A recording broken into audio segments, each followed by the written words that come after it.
ভাগ্য পরীক্ষা হবে আপনার যে কোনো একটা টিকিট নিতে পারেন। একটা মুরগি আছে, আমরা ভাইকে একটা মুরগি দিব। আসসালামু আলাইকুম। ওই জায়গায় একটা আইসক্রিম ওয়ালা ভাই আছে, আসুন আমরা সবাই ফ্রিতে আইসক্রিম খাবো। আসসালামু আলাইকুম ভাই, ভালো আছেন? ভাই বাড়ি থেকে বের হচ্ছেন কখন? তিনটের দিকে। গরমে আপনি বাড়িতে কে কে আছে ভাই?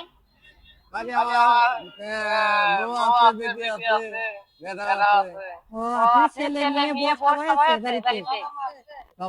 সবাই আছে। এই যে আপনি তিনটের দিকে যে আসছেন, এখন বের হবেন কখন? রাতে 12টায়। এই 3টা থেকে রাত 12টা পর্যন্ত কত টাকা বিক্রি হয় ভাই?